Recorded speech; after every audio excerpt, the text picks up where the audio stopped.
"You're not my husband anymore," my wife screamed, before pushing me into the fountain of tea, my daughter's engagement party. "He's lucky we even let him in." The guests clapped. I smiled through the water and said, "Remember this moment." Minutes later, my lawyer arrived and they all went pale. It was supposed to be a celebration. That's how they pitched it, anyway. A soft spring evening at the Grantwood estate, trimmed hedges and lantern-lit paths, champagne on silver trays, Noelle's name scripted on everything from napkins to menus like she was royalty. And in a way, she was, the daughter of Clarissa Grant, heiress of charm and venom, and me, the man history had rewritten as an embarrassing footnote. I knew the moment I stepped onto the estate grounds that I didn't belong. I could feel it in the way the valet took my keys like he was doing me a favor, in the way heads turned, but no one made room. It wasn't my world anymore. Maybe it never was. But I came. For Noelle. She had texted the day before, brief, almost reluctant. "I know it's awkward, but you can come. Just keep things peaceful, please." I didn't ask what that meant. I just showed up, clean shave, dark blazer, the same cologne I wore the day she was born. I stood near the edge of the lawn by the hedges, holding a flute of something dry and expensive I barely sipped. Noelle had looked beautiful, radiant. Her smile was quick, nervous. When she saw me, it softened just for a moment. That was enough. Then came the moment. I'd made the mistake of moving toward the garden archway to take a photo of the string lights when I saw her, Clarissa, my ex-wife. Still as impeccably groomed and emotionally frigid as the day she told me I didn't fit the narrative anymore. She had a way of entering a room like a curtain of perfume and frost. Her heels struck the cobblestone like gavel hits. She'd spotted me from across the lawn and made a beeline, drink in one hand, and her mother's silver bracelet glittering on the other. I didn't brace myself. I should have. "You don't get to loiter around like a proud father," she hissed as she reached me, voice low but sharp. "You're not my husband anymore." "I'm Noelle's father," I said calmly. "That hasn't changed." Clarissa's eyes narrowed like a lens focusing for a kill shot. And then she raised her voice. "You're not my husband anymore." She barked loud enough to halt the string quartet mid-song. Heads turned. Some gasped. Some whispered. Some smiled. And then she shoved me. Maybe it was instinct. Maybe she'd had just enough to drink. Or maybe she knew exactly what she was doing. Either way, I lost my footing. The marble edge of the fountain was slick beneath my loafers. My arms windmilled. I tried to steady myself on the wrought iron rim, but it was too late. I plunged in backward, arms flailing, spine slapping the water with a splash loud enough to echo across the lawn. Cold, chlorinated water swallowed me whole for a moment before I bobbed back up, soaked and stunned, like a washed-up extra from a bad sitcom. The silence broke quickly. Gasps turned to laughter. Laughter turned to applause. I heard someone say, "He's lucky we even let him in." I sat there, water dripping down my face, my shirt plastered to my chest, blazer floating like a sad cape around me. Somewhere, a waiter whispered, "Should I help him out?" And someone else snorted, "Let him marinate." And that's when I smiled. I didn't stand. I didn't flail. I just sat up straight in the water, my arms resting on the edge of the fountain like a man enjoying a casual soak. I looked at Clarissa, mascara perfectly intact, rage blooming in her chest like wildfire. I looked past her, too, at Noelle, who stood frozen in her pale yellow dress, jaw slack, a champagne flute trembling in her hand. At Dominic, her fiancé, awkwardly trying to decide if he should step in. At Clarissa's father, Judge Conrad Grant, who watched me with the same bored contempt he wore at our divorce hearing. Then I said just one thing. Clear. Calm. Almost casual. "Remember this moment." The laughter died fast. Not all at once, but like a candle guttering out in a draft. Some chuckles lingered, unsure of themselves. A few guests looked away. Clarissa opened her mouth as if to speak, but nothing came out. Maybe it was the smile. Maybe it was the stillness. Maybe it was the way I didn't scream, didn't rage, didn't crawl. Just sat there. Dignified. Dangerous. A waiter finally moved, offering me a hand. I took it. My shoes squished as I stepped out of the water, droplets falling like punctuation marks around me. I peeled off my blazer and laid it neatly over a nearby chair. Someone tried to offer me a towel. I waved it off. I walked past Clarissa without a glance, water dripping down my slacks and into her carefully manicured grass. She flinched, just slightly, as though my wet presence might stain her air. I walked back to my post near the hedges and picked up my barely touched champagne flute. And I waited. They had no idea what was coming. They thought the fountain was the punchline, the peak of humiliation. But for me, it was only the start. The fountain didn't break me. It baptized me. The wet blazer still clung to my skin like a second insult. I'd refused the towel they offered, not out of pride, but because I didn't want anything from them. The laughs had faded. The whispers had turned. I stood at the edge of the lawn, watching them pretend I wasn't there, as if I could be erased with enough champagne and piano music. Clarissa had disappeared back into the tent, probably to spin a version of the fountain story that made her the victim. That was her way, always the fragile heroine in her own theater of cruelty. But I didn't need to yell. I didn't need to demand anything, because I hadn't come here to win their approval. I had come to deliver the answer to a question they hadn't dared ask. What happens when the man you discarded stops playing along? The first sign was the silence. It rolled in slow, like fog on a battlefield. Guests stopped mid-sentence, turning toward the gates. Even the musicians, unsure whether they should resume playing or remain frozen in awkward anticipation, turned their heads. The estate gates creaked open. You could hear it all the way across the lawn, an old, groaning metal song that echoed through the manicured hedges and clipped perfection of the Grantwood property. Everyone's heads turned, eyes narrowing toward the source like curious deer sensing a predator nearby. And then the car appeared. Not just any car. A black Mercedes Maybach, long and low to the ground, its polished frame gleaming beneath the string lights like it had been born from shadow and wax. Behind it, two more dark vehicles, quiet, seamless, in sync. Not limos. Not hired Ubers. These weren't for show. They were for precision. The kind of arrival that doesn't announce itself with noise, but with power. Clarissa emerged from the tent just in time to see the back door of the lead car swing open. And out stepped Corindre, sharp as a blade and twice as dangerous. Three-piece charcoal gray suit, marbled cufflinks, and that expression he always wore. Like he'd already read every move you were going to make and decided it wasn't worth blinking for. Corin wasn't just my lawyer. He was my scalpel, my sword, my silence weaponized. People turned at each other, asking in hushed tones who he was. You could hear the ripple. That's Corindre. Wait, is that the Corindre? He's the guy who handled that offshore property case in Geneva. No. That's the guy who got that pharmaceutical CEO out of a billion-dollar fraud trial. What's he doing here? Corin didn't acknowledge them. His eyes were on me. Calm, cool, focused. Then the rear door of the second car opened. Tessa Quill stepped out like she was walking into a boardroom she already owned. All black, hair swept into a loose knot, her heels clicking softly on the estate's gravel path. She didn't smile. Tessa never smiled when she worked. She was half business advisor, half investigator, and fully uninterested in anyone's opinion. She nodded once at me before walking up beside Corin. That was the moment the laughter died for good. Clarissa's smirk evaporated. Her hand tightened around the flute she was holding. She turned to her father, the old judge, as if to ask what he knew. He looked just as confused. Good, because they were about to understand just how far behind they'd fallen. Corin approached me first. He didn't comment on my soaked shirt or my dripping shoes. He simply handed me a fresh navy blazer, pressed and folded, with a silk pocket square in the exact shade of La Crest blue. It wasn't just a change of clothes.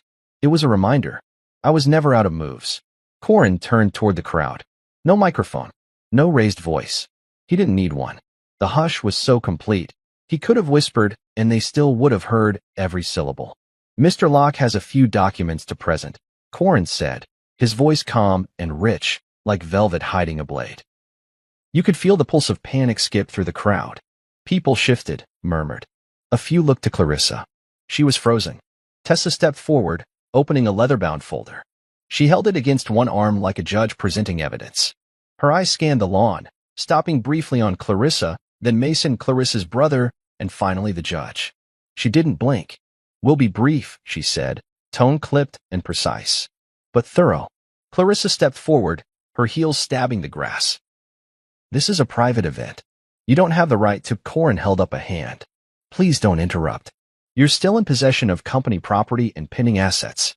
That makes this very much our business. My former in-laws looked like a jury being caught with evidence in their pockets. Noelle had moved closer to Dominic, unsure whether to intervene or retreat. Her eyes flicked between her mother and me, something flickering in them I hadn't seen in years, curiosity. Maybe even something like hope. Clarissa scoffed, trying to regain her footing. This is a stunt. An embarrassment. No, I said quietly, stepping forward, wearing the fresh blazer like armor. That was the fountain. This is something else. Corin reached into the folder and withdrew the first envelope.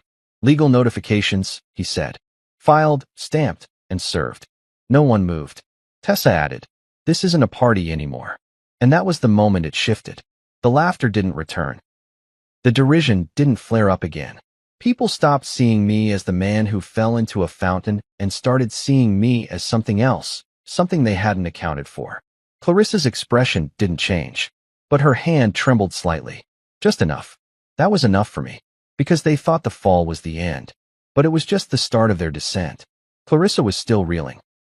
I could see it in the way her nostrils flared, and how she kept glancing toward her father like she needed him to regain control of a room she thought belonged to her. She always thrived on theatrics, her voice, her wardrobe, her timing. But this wasn't her stage anymore, and she was beginning to feel it. Corin turned toward her, calm as ever, and handed her a sealed manila envelope. The kind of envelope that smells like law offices and ruined legacies. He didn't say much, just enough. Official notification, he said, his voice steady, barely raised. Clarissa took the envelope with 2 fingers, like it might be contaminated. What is this? Your future, Corin said. Or what's left of it? I watched her tear it open. Her eyes scanned the first few lines, and I could see the way her posture changed, rigid spine, shoulders angling defensively. She was bracing for impact, but the blow was already in motion. Effective immediately, Corin continued, you are no longer the majority owner of Lockcrest Media. She looked up slowly, her face blank, but I could see the panic behind her eyes. You're bluffing. I don't bluff, Corin replied, folding his hands neatly in front of him. We spent the past 18 months acquiring controlling interests through holding entities and private shareholders. All legal. All documented. She blinked hard. Impossible. I would have known. No, I said quietly, stepping forward, you wouldn't have. Because you weren't looking. You were too busy painting me as obsolete to notice the foundation shifting beneath you. Clarissa's gaze snapped to me, fury blooming in her cheeks. You think you can just waltz back in and take what I built? I'm not taking anything, I said. I'm reclaiming what was always mine. The difference is, I didn't need a headline to do it. Behind her, Mason approached, her brother, the eternal yes-man. He tried to snatch the documents from her hand, but Corin blocked him with a single, subtle step. Tessa moved in too, her presence quiet but unmistakable. You're going to regret this, Mason hissed, glaring at me like a schoolyard bully unprepared for someone who studied law and revenge in equal measure. Regret? I asked. No, I already did that. I regretted giving you all the benefit of the doubt. I regretted letting my name get buried in your narrative. I regretted thinking loyalty was louder than ambition. But now, I don't feel a thing. Clarissa tried to laugh. It came out brittle, hollow. You're trying to embarrass me in front of Noelle. That's all this is. I turned slowly to face my daughter, who stood a few feet away in her pale yellow dress. Her expression caught somewhere between shock and awe. Noelle, I said, this isn't about embarrassing anyone. It's about truth. You deserve to know what's really going on in this family. What's been hidden behind curated images and press statements? She didn't respond. Not yet. But she didn't look away either. Clarissa finally barked. This doesn't change anything. But that's where she was wrong. It changed everything. 2 years ago, I was living in a rented apartment off Arbor Lane with a broken credit score and a box of court papers that felt like a coffin. Clarissa had taken the house, the cars, the public sympathy, and worst of all, my daughter's distance. People said I should move on, find peace, write a memoir, and let the dust settle. But I don't believe in letting anything settle that was built on lies. So I rebuilt. Quietly. Carefully. While they laughed at the idea of me consulting for boutique firms, I bought into them. When they said I'd never touch Lockcrest again, I started acquiring small shares through offshore proxies. A trust in Cyprus. A holding firm in the Caymans. A shell company based out of Luxembourg. They were puzzles only someone like Corin could assemble, and he did. Tessa came later. a former corporate auditor with an intuition for deceit. She found the gaps in Clarissa's paperwork, the unreported bonuses, the irregular deposits. She traced every dollar Clarissa moved to keep her socialite status intact, including the ones she used to fund this very party. I didn't need to crash the engagement party. I owned the rights to the tablecloths and the marquee, and now everyone here knew it. Mason tried again, louder this time. This is fraud. You orchestrated this behind our backs. Corin tilted his head. No.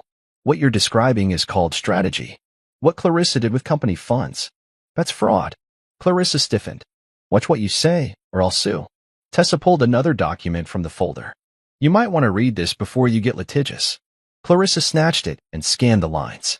I saw the moment the blood drained from her face. Corin leaned in slightly, his voice low. That's the internal audit you never thought anyone would authorize. It shows how you funneled over $600,000 into non-business accounts for personal use. Engagement party included. You can't prove that. Oh, we can, Tessa said. Your name is on every transfer. And we have the emails. The murmurs in the crowd surged again, louder this time. Guests looked at each other like they were finally realizing the evening wasn't about candlelight and romance anymore. It was a corporate earthquake dressed in formal wear. Clarissa opened her mouth, closed it. She looked at her father again, the judge, the man who had backed her through every dirty move. But even he couldn't stop this. He just sat there, jaw clenched, the weight of reputation finally pressing down on him. You thought the divorce gave you control, I said, my voice calm, low. It gave you what you asked for, but not what was underneath. Clarissa stepped back. Just one step. But it was all I needed. That was the step of someone who realized they weren't the hunter anymore. They were the hunted. They didn't know who I was anymore. But to be fair, they never really did. Standing there, surrounded by half-frozen champagne flutes and whispers that now carried a sharper edge, I felt more grounded than I had in years. Clarissa's face, twisted with disbelief, was the same face I'd once watched laugh in court as the judge handed her most of our assets. Her family had always treated me like the outsider, presentable enough for holidays, just charming enough for public photos, but never worthy of a seat at their true table. Not the decision-making table.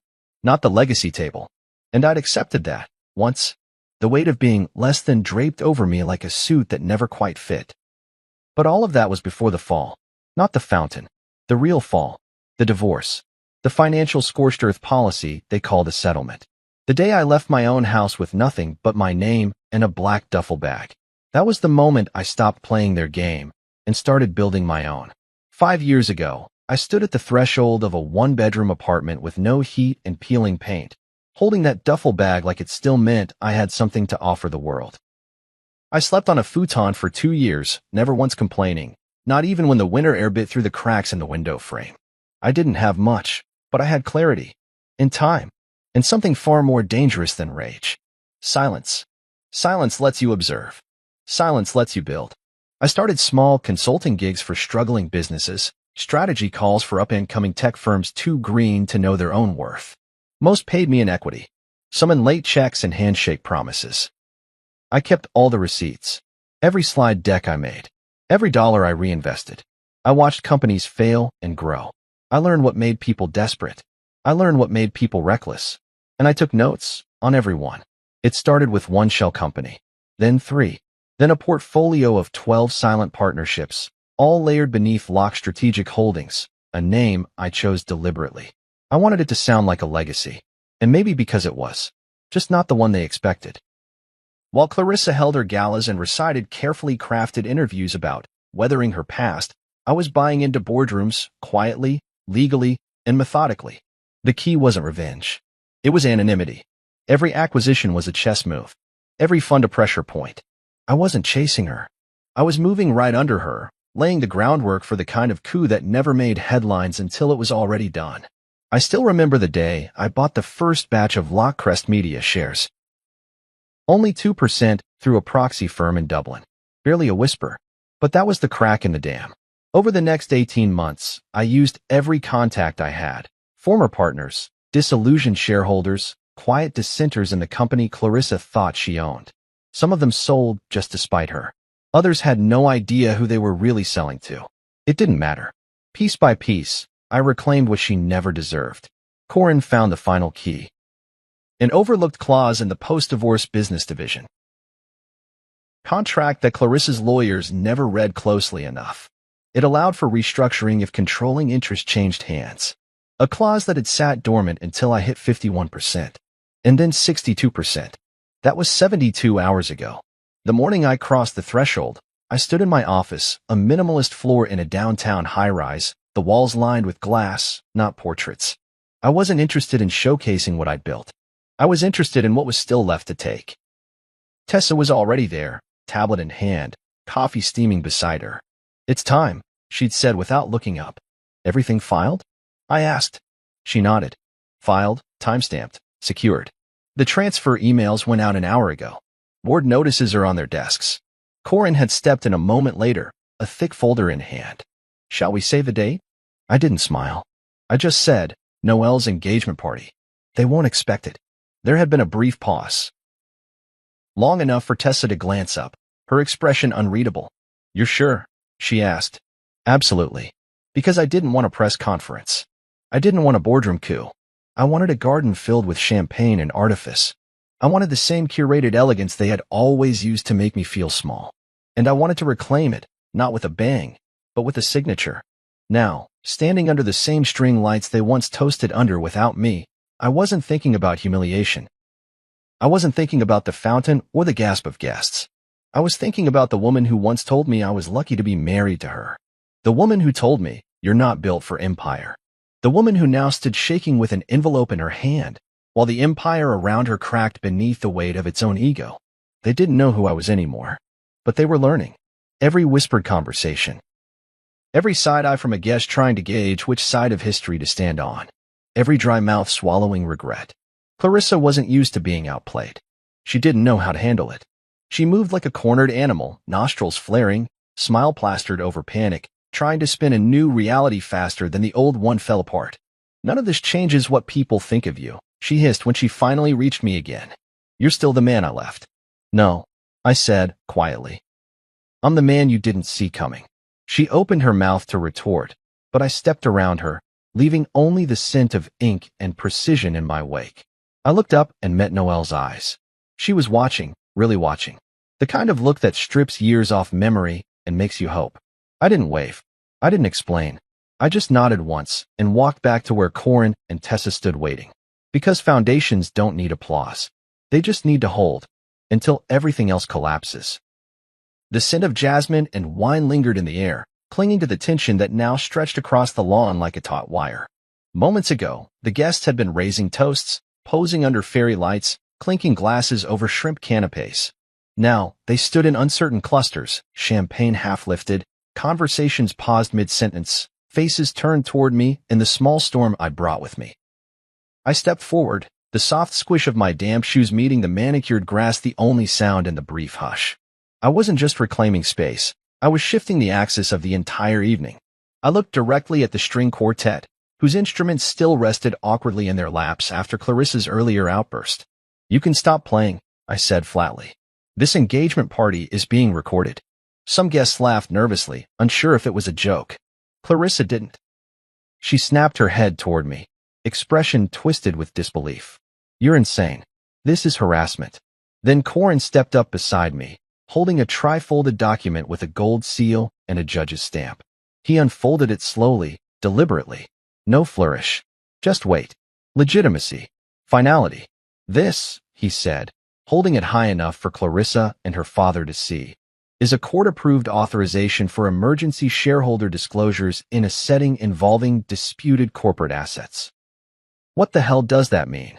Mason spat, eyes darting to his father, who now stood ramrod straight with a face carved from courtroom marble. Corin continued, tone like a scalpel. "It means this isn't a party anymore. It's an emergency shareholder meeting. And this property," he gestured around us, to the elegant tent, the rented stage, the manicured garden with its tailored hedges, was paid for in part by misappropriated corporate funds belonging to Loch Crest Media. Which means this estate is now under formal dispute. Gasps. Murmurs. A glass shattered somewhere behind me. Clarissa's eyes blazed. "This is a celebration for our daughter, not some circus for your ego." I stepped closer to her, calm, unblinking. You made it a circus when you paid for it with money that didn't belong to you. You just assumed no one would ever trace it. Clarissa turned to her father. Dad, say something. Judge Conrad Grant looked down at the document, reading the highlighted sections, scanning the signatures. His jaw flexed, but he said nothing. And that silence? It was louder than any verdict he'd ever given from the bench. Mason pushed forward. You're just bitter because you lost the divorce. You're jealous. This is just performance. No, I replied. This is accountability. You all thought you could gut me in court, parade me out of my own life, and dance on the ashes. I let you write me off as irrelevant. And while you laughed and misused company funds to inflate your image, I rebuilt. You used La Crest as your personal piggy bank. And I took it back piece by piece, quietly, legally. Now we're here. This isn't personal. It's business. Tessa joined us then, holding up her tablet. Would you like me to begin the disclosure summary? Clarissa shouted. This is still my daughter's engagement party. Tessa looked at her, completely unshaken. That's unfortunate. Because according to the financial logs you authorized, this party is listed under a board-approved public relations initiative. Which means it's company property. Which means it's our concern. Dominic, Noelle's fiancé, stepped forward from the crowd. His tie was slightly loosened, his hands in his pockets like he was balancing anger and uncertainty. Is this actually legal? Corin turned to him, expression neutral. Absolutely. And your presence here as a potential beneficiary of La Crest's standing makes you a relevant party under the shareholder ethics code. Noelle's hand found Dominic's arm. He's not attacking us, she said quietly. He's fixing something. Clarissa lunged toward her. Don't you dare take his side. But Noelle stepped back. Your side isn't what I thought it was. The air shifted again. It was subtle, but unmistakable. I wasn't just a soaked man in a blazer anymore. I was the storm they hadn't seen coming. Corin took a few steps toward the crowd. To clarify for all guests present, this disclosure will not involve names that aren't on record, and it will not involve any statements that haven't been court-cleared. We're simply here to inform relevant parties of discrepancies that affect company assets and legal ownership. You're free to leave, but if you choose to stay, you are now observers in an active shareholder deposition. I turned slowly and addressed the room, not with anger, but with clarity. For years, I was painted as the one who failed, who walked away. But I didn't walk. I was pushed out of my marriage, out of the boardroom I helped build, out of my daughter's life. And I took it. I wore it. But I didn't disappear. I turned toward Clarissa, who now looked pale. She still had her arms crossed, still wearing that mask of defiance, but her eyes were flickering, searching for a foothold that no longer existed. This moment, I said, isn't about revenge. It's about record and transparency. Two things this family has long avoided. Corin nodded. Shall we proceed? I glanced once toward Noelle. Her expression wasn't just surprise anymore. It was something deeper. Maybe recognition. Maybe regret. Yes, I said. Let's begin. Tessa connected the tablet to a portable monitor set up near the tent's entrance. Likely originally intended for a slideshow of Noelle's childhood photos. Instead, it now displayed a spreadsheet. Columns, line items, transfer histories, account numbers. And with each new transaction revealed, the narrative cracked. Clarissa tried once more to interject, her voice shaking this time. This is still my daughter's party, but Judge Grant finally spoke. Clarissa, stop. She froze. He didn't raise his voice, didn't even look at her. But in those 3 words, the entire estate trembled. Because the law, her lifelong shield, was no longer on her side. She wasn't the judge's daughter anymore. She was just another defendant. I stood beneath the lanterns that had once lit laughter and toasts, but now illuminated nothing but exposed truth. Clarissa's face had gone pale, her jaw clenched so tight I wondered if she could even hear the sound of her empire crumbling around her. She was still trying to recover control, to wrestle the evening back into the polished fantasy she'd crafted for so long. But it was too late. I stepped up onto the small riser meant for the engagement speeches. My dress shoes, still damp from the fountain, left faint marks on the polished wood. The microphone waited on its silver stand, intended for Clarissa's father to bless the union, for Noelle to say a few tearful words, for toasts and camera flashes and declarations of eternal joy. Instead, I reached for it. The murmurs dropped to a hush again. This time, there was no confusion in their silence. Just anticipation. A strange hunger. People love watching power shift, especially when it doesn't belong to them. I tapped the mic once, let the brief feedback sting the air, and then looked directly at my daughter. "Noelle," I said softly, but clearly, "I'm sorry this isn't the engagement party you imagined. I know what it was supposed to be. A celebration of love, family, a future." She stood a few feet from the tent, Dominic at her side, her hand curled lightly around his forearm.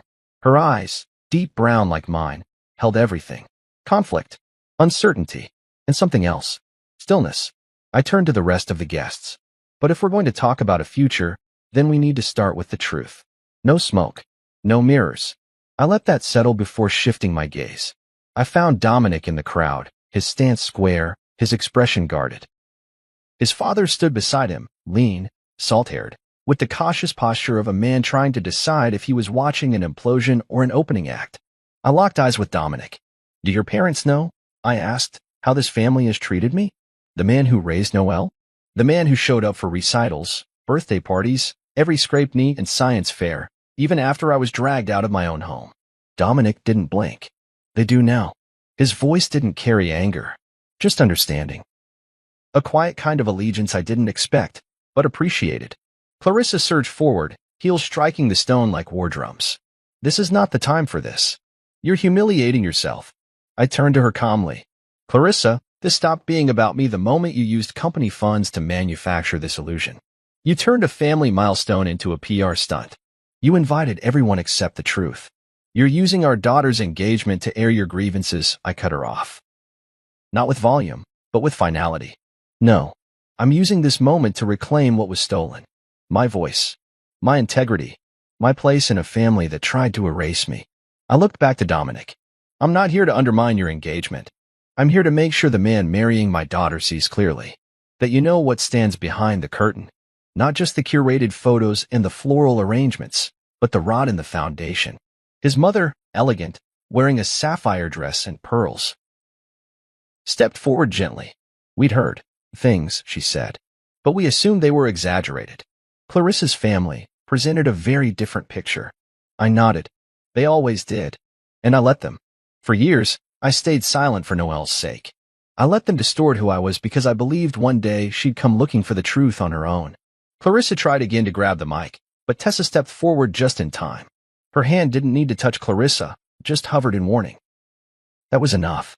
Clarissa stepped back like she'd been slapped. I turned to my daughter. "Noelle, I wasn't the perfect husband, but I was always your father. And when I lost everything, when your mother painted me as an afterthought, I never stopped showing up for you, even when I had to stand in the shadows of my own life." She was crying now, not sobbing, not dramatic, just quiet tears, like something long buried was breaking open inside her. I held the mic in one hand and opened my other palm toward her. "You don't owe me anything. I didn't do this tonight to win you over. I did it to stop lying by omission. Because silence can protect a child, but it can also suffocate the truth." Clarissa tried to speak again. "She doesn't want your guilt trip," Dominic interrupted her. "Clarissa, enough." The words stunned her into silence. Dominic stepped forward, his hand dropping from Noelle's. This day was about celebrating Noelle and building something honest together. "But if you're telling me the people around her have built their lives on manipulation, then I want to know. I need to know." I nodded at him. "Then you're already a better man than I was at your age." That made him pause, then nod. Clarissa's father stepped toward the stage, his face rigid with disapproval. "This isn't the forum for this." "It's the exact forum," I replied. Because this party was never just a celebration. It was a performance. One paid for with stolen funds, draped in false smiles, and hosted by a family who forgot that the truth doesn't need an invitation. Judge Grant didn't reply. He turned and walked off, slowly, as though a lifetime of control had finally rusted through. I stepped down from the riser. Noelle met me halfway. She didn't say anything at first, just wrapped her arms around me like it was instinct. Like the years of distance between us collapsed into this single, quiet moment. "You didn't ruin the party," she whispered. "You saved the story." Behind us, the lights flickered. The music hadn't returned. The guests hadn't resumed their clinking glasses. They were watching something they never thought they'd see. A man they once laughed at, standing calm in the eye of the storm with the truth finally on his side. and the real father-in-law finally acknowledged. It didn't take long. By morning, the headlines had already surfaced. Local outlets, then regional. By noon, it had gone national. A photo of me, drenched in water, hair slicked back, standing calmly at the edge of the marble fountain with my hands resting on the stone like I belonged there. Because I did. A frozen moment in time that once would have been the punchline of the week. But now, attached to the words shareholder coup and corporate fraud probe, it became something else entirely. Powerful. The internet loves a fall, but it loves a resurrection even more. The first article titled it, "The Fountain Fall Heard Around the Boardroom." Another called it, "From Soaked to Sovereign." One of my favorites, Clarissa Grant's party crashes itself. But it wasn't just the photo or the drama that caught fire. It was the truth that followed. The documents, the footage, the audit. And it was all real. We hadn't edited anything. We hadn't needed to. The numbers spoke loud enough. Tessa's forensic trail, paired with Corin's precision in legal framing, laid bare what the Grant family had hidden behind their manicured brand for years. Clarissa's misuse of Lockcrest media funds was no longer speculation, it was itemized fact. Dozens of expense reports masked as community engagement or employee development that turned out to be personal luxuries. Spa weekends, estate renovations, designer contracts for Noel's engagement party that were, embarrassingly, run through a company wellness budget. It was one thing to misappropriate funds. It was another to do it with such arrogance. Corin filed the hearing request by 9 a.m. sharp. I didn't even have to be there in person. He preferred it that way. Let the optics speak, he told me. You've already done the part that matters. So, I sat in my office downtown, sunlight slicing through the blinds like gold bars on the floor, and watched the live stream like a man watching history course correct itself. Clarissa tried to speak at first. Always the orator, always sure the room belonged to her. But the hearing was tight, controlled. Every time she raised her voice or tried to inject emotion, the chairwoman interrupted with, "We'll get to that. Please stay with the facts." And the facts gutted her. Tessa walked the board through the timeline. Receipts, bank transfers, even metadata from PDF edits. Everything connected. Each expense Clarissa had filed under the company ledger came with an annotated counterpart, proof of where the money actually went. The engagement party's garden rental, paid through the Lockcrest Wellness and Cultural Enrichment Division. The crystal chandeliers strung above the tent, filed as conference lighting. Even the champagne tower had been labeled as client entertainment. By the time the third slide came up on screen, the room had gone still. Not just the board, not just the Grant family's internal counsel, but the entire live stream audience watching it unfold like a corporate Greek tragedy. Clarissa broke somewhere near the 45-minute mark. "You people have no idea the pressure I'm under," she snapped. "Do you think it's easy preserving the image of a family falling apart?" Tessa didn't flinch. "That may be true, but you don't get to preserve an image with money that wasn't yours." Clarissa looked to her brother. Mason wouldn't meet her eyes. She looked to her father. He stared ahead, unmoving. For the first time, she stood alone, not just in name, but in consequence. And I didn't need to say a word. Because the silence was finally working for me. They showed the fountain video next. Not just the viral clip from a guest's phone, but the footage from Tessa's discreet camera. A wide angle. Clear audio. Clarissa shouting. The shove. The splash. The laughter. The gasps. Then my voice, echoing in the stillness, "Remember this moment." It echoed again in the courtroom replay like a prophecy. I saw it all from my office. I watched as the story they thought would humiliate me became the one that unraveled them. And I didn't smile. I just sat still, feeling the weight of it all. Not joy, not revenge, but a quiet kind of justice that doesn't ask for applause.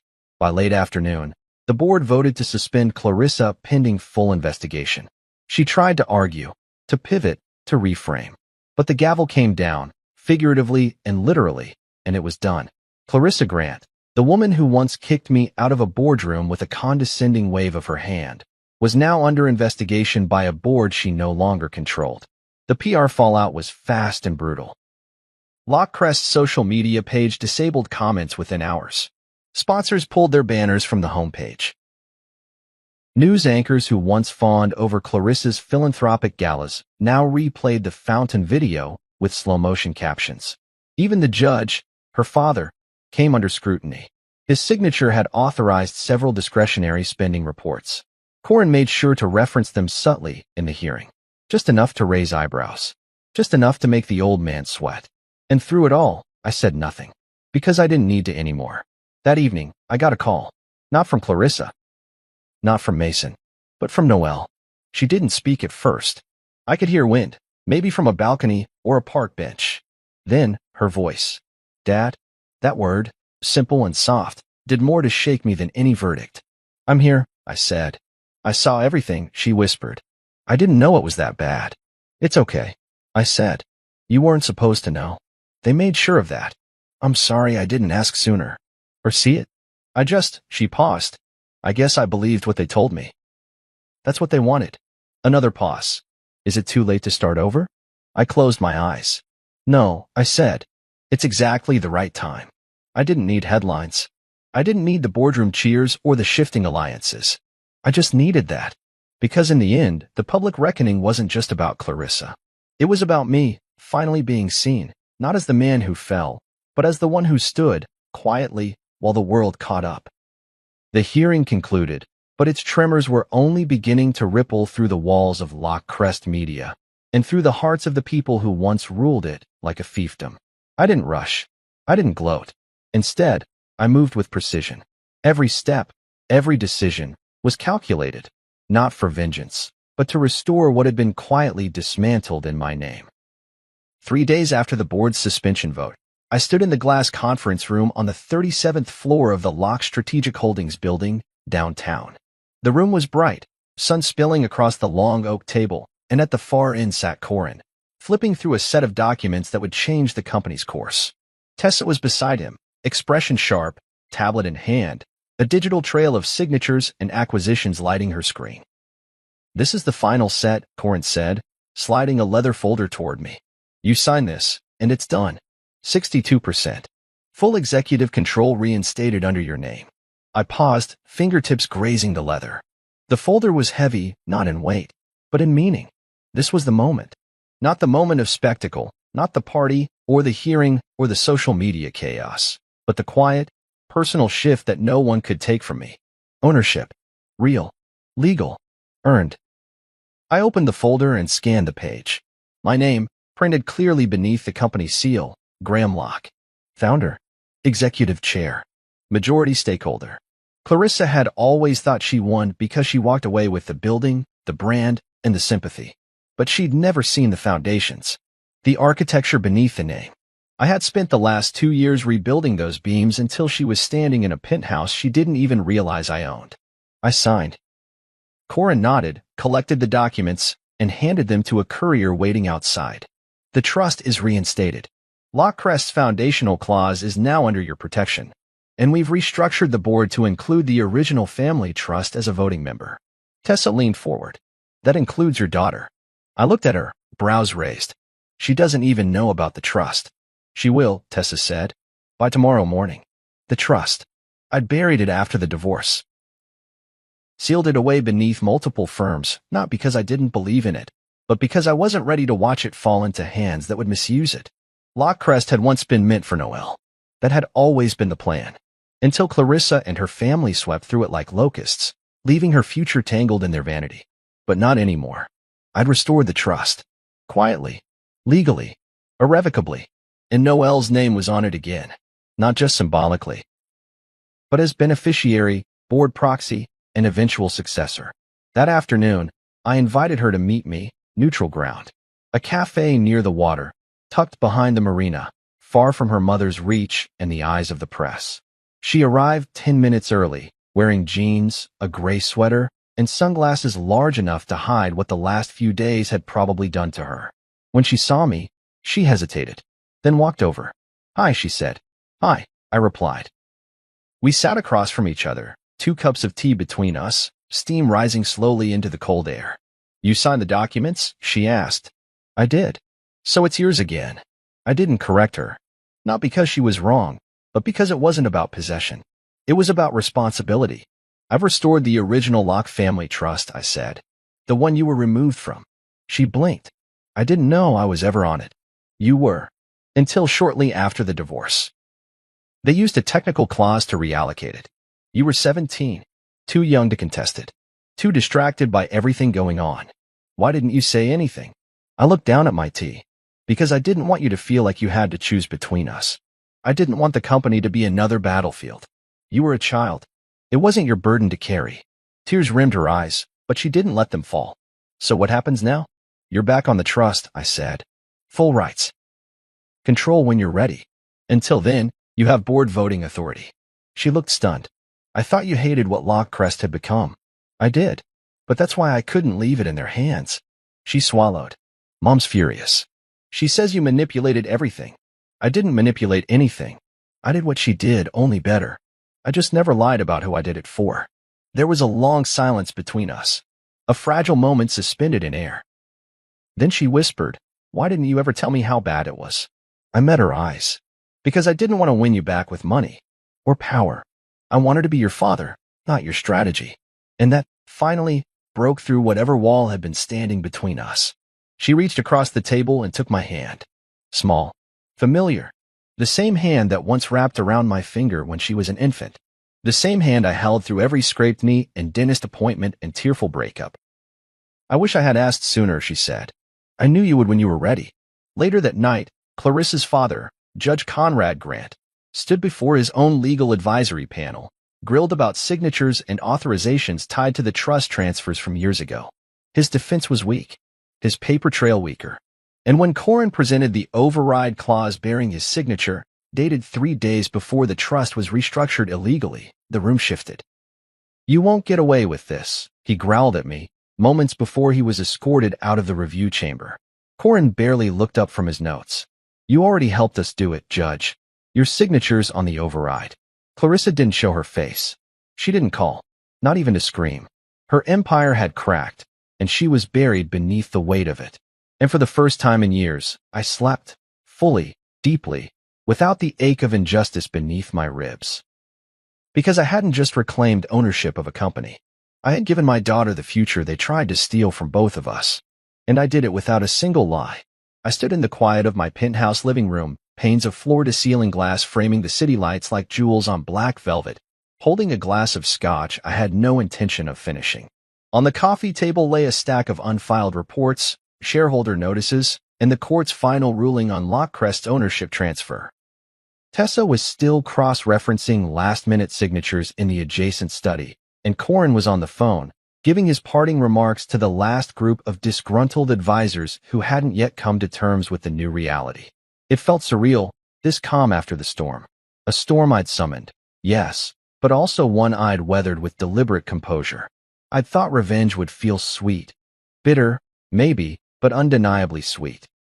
Instead, it felt weightless, like stepping out of a tight coat after years of wearing it too small. Then my phone buzzed once, twice on the leather armrest. Noelle. I read her message. Can we talk? Not about today. I knew exactly what she meant. Tonight, no public spectacle. No revelations. Just father and daughter finding their way back to each other. I wiped my glass with the heel of my palm and walked to the door. Tessa, I called. I'm stepping out for a bit. She looked up, eyebrows raised. Dinner. Just some air. I gave her a half grin. Stay safe. She nodded, pocketing her tablet, and I slipped out into the elevator. The doors closed with a soft sigh, and I was alone with my thoughts as the car descended 20 floors. Outside, the city pulsed, headlights streaming, sirens distant, life unfolding without pause. I spotted a black SUV idling beneath the building's awning. Tessa's car. She must have insisted on following, though she knew I liked space. I waved her off as I walked past. I headed for the waterfront promenade, the same path where Noelle and I had our first real conversation after the engagement party fiasco. The breeze off the river was cool and carried the scent of rain that hadn't fallen yet. Street lamps cast golden halos on the pavement, and the water glimmered like molten glass. I found her near the railing, hands in the pockets of her leather jacket, staring out at the water. She turned as I approached, her hair loose, catching the wind. Hey, I said softly. Hey, she echoed. We didn't speak for a moment, just looked at the city shimmer at our feet. Finally, I asked, need a drink? She gave a small smile. Maybe something warm. I led her to a nearby cafe, one of those hidden gems with outdoor heaters and dark wood booths. We settled into a corner table, and a waitress brought us 2 mugs of hot chocolate. hers with whipped cream, mine with a shot of espresso. Noelle took a long sip, eyes closing for a second. Thank you. For what? For everything. Tonight, you. She paused, searching for words. You stood up for me. Even when it meant tearing down everything she looked away, as though the reflection of the street felt safer than my eyes. Everything I believed about my family. No, I said. I stood up for you. I stood up for the truth. And I did it because you deserve that. You deserve to know the people you love. She nodded. I always trusted you. Even when I stopped talking to you. I trusted you. Her words hit me in my chest like a fist. I know I wasn't perfect, I said. I made mistakes. I let them push me away. I thought I was protecting you by staying silent. But maybe I was just protecting myself. She reached across the table and took my hand. You protected me from the beginning. You just did it in ways I didn't understand. We sat in silence again, our mugs warming the space between us. I thought about Clarissa, about her fury, her denial, her absence now. No apology was coming. She didn't deserve one. And the silence between us was its own rebuke. Noelle broke the silence. What will you do now? I glanced at my watch, but the hour didn't matter. What do you want me to do? She looked at me, eyebrows wary. I want my dad back. Not the strategist. Not the shareholder. Just you.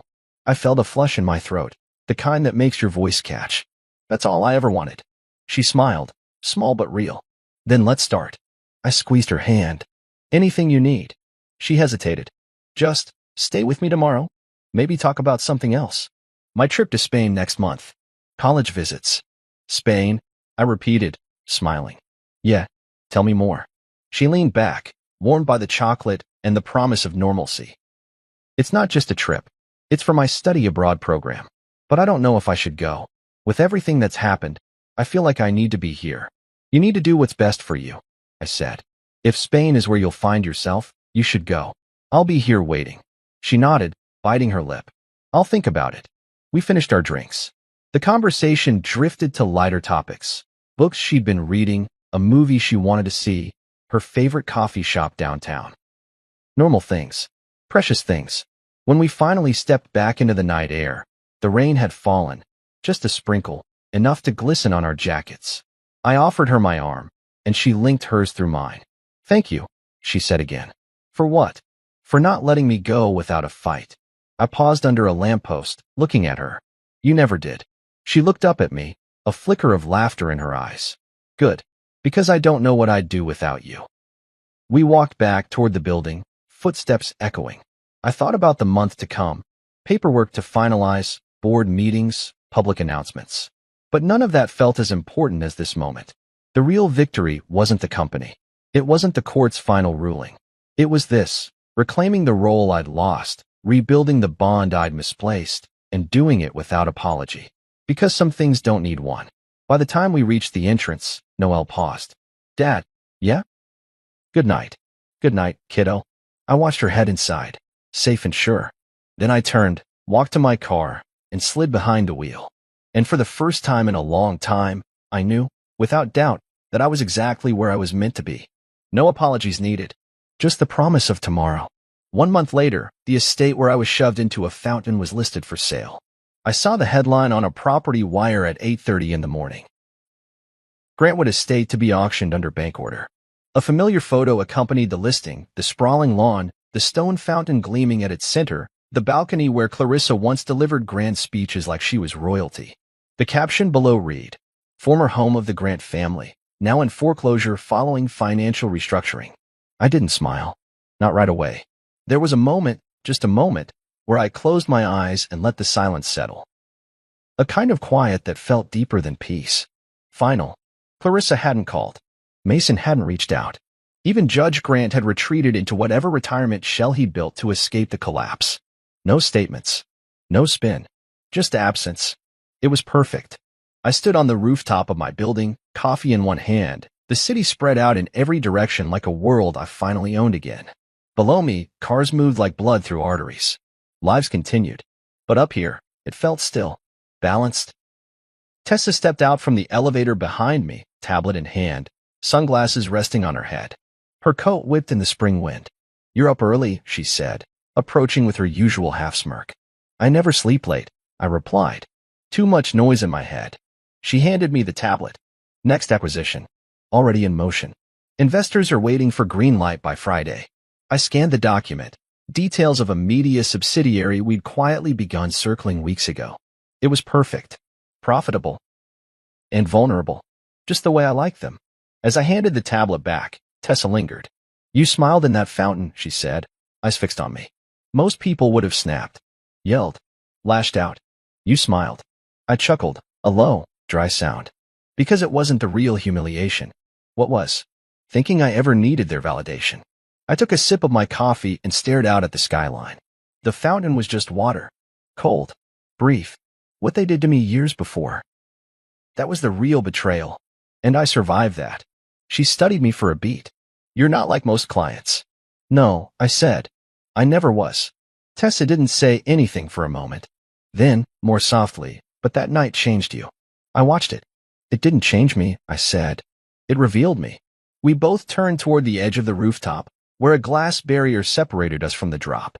A quiet hum of traffic floated upward, but here, it sounded far away, like the past.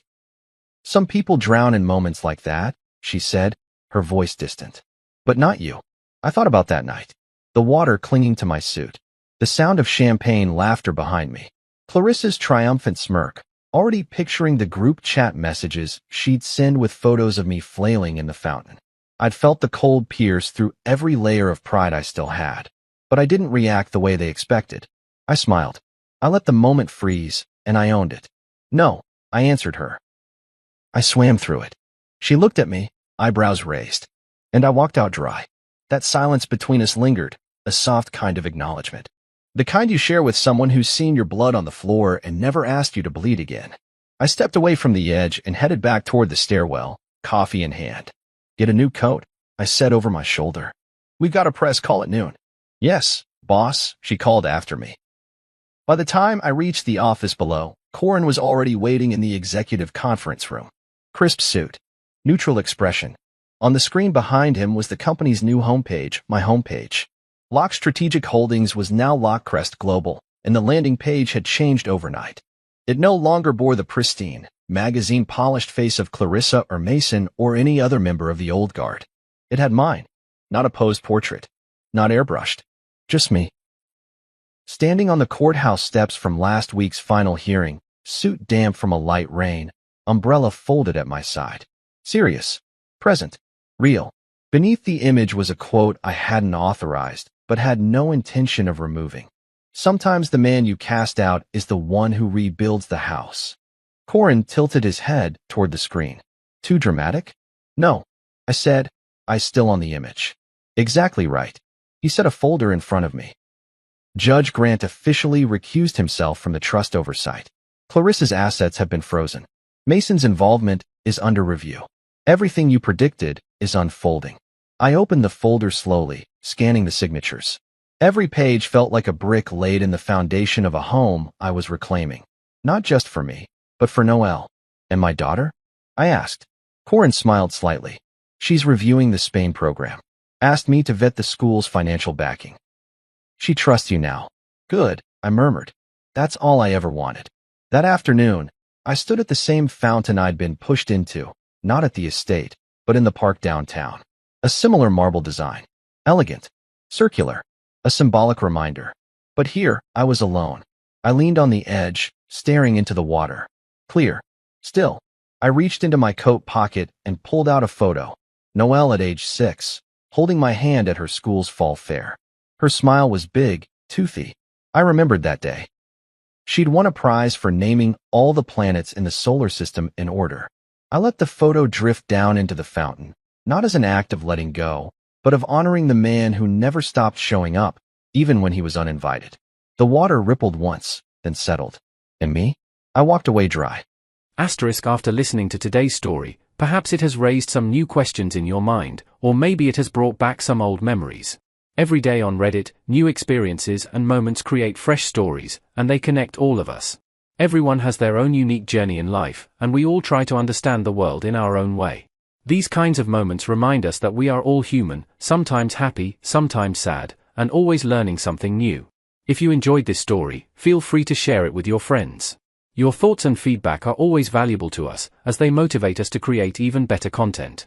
Every story has its own unique angle, and our goal is to understand everyone's perspective and make our content diverse and relatable.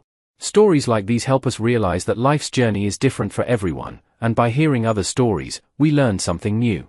You can also share your own stories with us. Your experiences are valuable to us as well, and if you enjoyed this video, please leave your feedback. We aim to create content that brightens your mind and gives you new ideas every time. If you've already seen this video before, your feedback is still important. With every piece of feedback, we can improve our content and bring a new perspective to our viewers. Today, what we saw was just a small part of the many stories shared on Reddit and across the world. It's a reminder of how we all try to understand life by sharing our experiences with each other. This video was only an example of how we try to connect with others through storytelling, learning about different sides of life. We hope to continue sharing such stories that help us all learn and grow together. Thank you for your time, and don't forget to keep an eye out for more stories coming soon. If you haven't already, please like and follow for more amazing content. Your support keeps us going, and we will strive to bring you more thought-provoking and heartwarming stories. Until next time, take care and stay curious. **